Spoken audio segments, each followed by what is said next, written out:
Hey guys, this is Bo. We're back in the house again, man. We got another great guest on right now for you guys from Delta State University. His name is Coach Ron Roberts. How you doing, Coach? I'm doing great. How are you doing today? Oh, real good. Keeping real busy. Everything's moving pretty quickly around here. As you know, it's football season. Yeah, I'm aware of that. Now tell me, you got some new stuff going on over there at Delta State University, including your position. Is that correct? Yes, sir. Got a new staff in here. I took over in January, and new program, and try to keep a tradition going and create some new ones. Absolutely, Coach. Now, how did you come out becoming the head coach over there? Well, I was coordinator here for the last 2 years, and Rick Rhodes is the head football coach. Guys, been around a little while and very successful football coach, and he wanted to step down, so he stepped down in January, and then had to go through the whole interview process with everybody. And our AD at that time was Brad D, but that's who appointed me the position. Wow. So how is the new position coming along? How does it feel? Oh, great. I mean, it's this is a great program. It's been a very successful place, and we've got some good kids. We were 12-3 last year. Went to semifinals, and I don't think you can ask into a better situation as a first-year coach. Absolutely. Now we're looking at your record right now. You got a big game coming up right now. You had an open, which is kind of unusual for your area division, isn't it? Yeah, but we've only got 10 scheduled games this year. It was, we went 12-3, and sometimes at that point, really in Division II level, you have problems getting games because a lot of 1AAs don't want to play you. A lot of D2s don't have to put you on their schedule, so it does become difficult. So we're seeing several other teams in our conference have the same problems. North Alabama does. We're seeing the same problems, and just trying to find that 11th football game. Yeah, I'm looking at it right now. Henderson State, that was a close one. Tell me about that one a little bit. It was a really tough football game. We've been pretty good on defense last year, and this year we're very good. It was a good defensive fought, old school style, defensive football game, low scoring, special teams, trying to play for field position the whole game. We did have a couple of big plays at the end of the game. We blocked 2 field goal attempts by them. Our young man Jamarcus Wiggins, who's obviously already graduated. He's in grad school. He had 2 big blocks and got preserved, man. And it was a huge win on our part, first conference win of the year. It's pretty impressive on the whole schedule set up for yourself. You've got some major competition in your division right now. I mean, you got Alabama, you got Arkansas Tech. I mean, you don't have an easy schedule ahead of you right now. No. I think just every week you got to show up ready to play. It's one of the toughest division conferences in the country. You got to be ready to play, and there's anybody really on our schedule can beat you on any given Saturday. So, it doesn't get any easier. It's going to be the stretch run here in the next couple of weeks. It's going to get tougher, and we've got to be ready to play, and we've got to be able to stay healthy. Now, what are some of the type of kids that are coming back this season now? We've got quite a few seniors. I mean, we've got 23 seniors on our ball club, and we've got some great young men, guys we're real excited about, not just great football players, great people.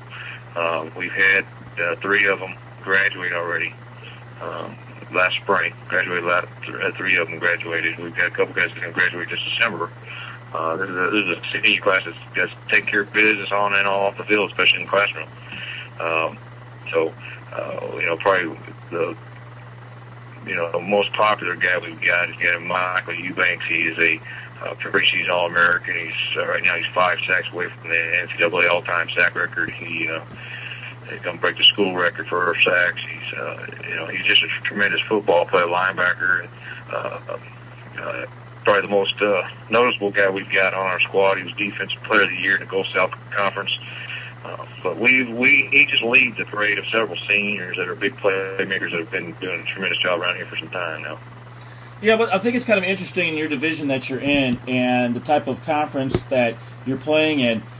With the recent changes a couple years ago, the NCAA has really helped out the Statesman and other programs across the country. What a blessing in disguise that it is. You've got kids from all over the country that would normally go to the big schools, sit on the bench, and you guys offer them a great education and the chance to play in a great program and possibly win some medal for their hands. Right. I mean, we've got some players here that I mean, they could play anywhere in the country, and that's all across our conference. You're seeing just the one with the restrictions as they cut back those scholarships at those big time Division I programs. They make those cuts as as some teams have actually even folded programs. You're seeing that there's just tremendous wealth of talent across this country, football players, and you're seeing that parity from all levels. You're seeing that parity from even the big time, at the Division I level to the 1AA's going up and beating what App State does Michigan and those things. Just there's a great football and great football players now, just in abundance at all levels across the board, and we definitely there's no shortage of it here in this conference.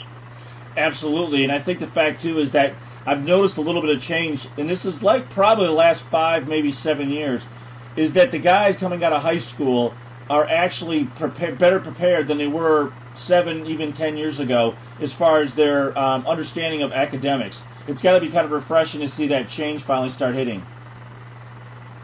Right. Well, I think it is becoming the kids are a lot more knowledgeable about the NCAA and the clearinghouse, and it's all the things they got to take care of in order to get to not only get in college, but to be registered and be cleared by the NCAA.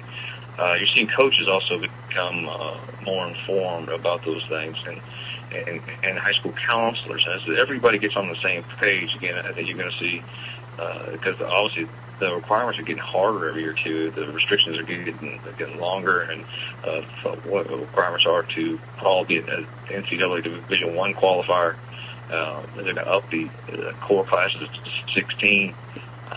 It's going to get tougher, and it's obviously more important that everybody's got to be informed and be on the same page.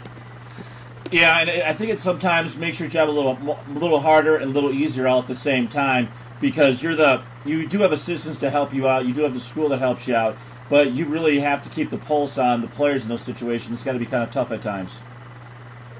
Well, yeah, I mean, you find yourself wearing a lot of hats, especially at Division II level. Not only a football coach, you're in recruiting, but you also are, a lot of times we are the academic coordinator here on our campus.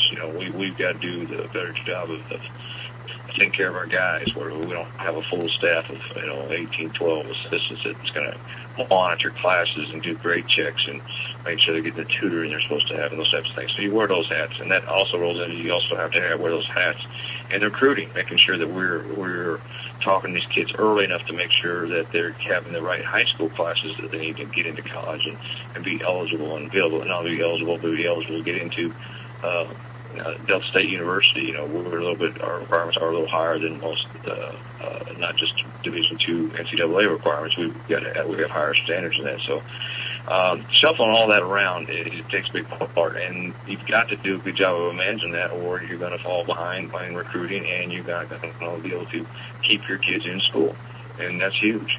Now, Coach, question for you. We've asked this question off and on ever since the game took place.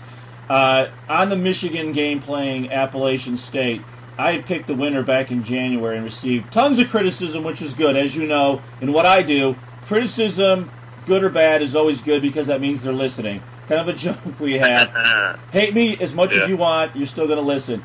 But what I thought was kind of a travesty in the mainstream press is that they're calling it Samson and David scenario over and over again. I'm sure you've heard it, correct? Yes.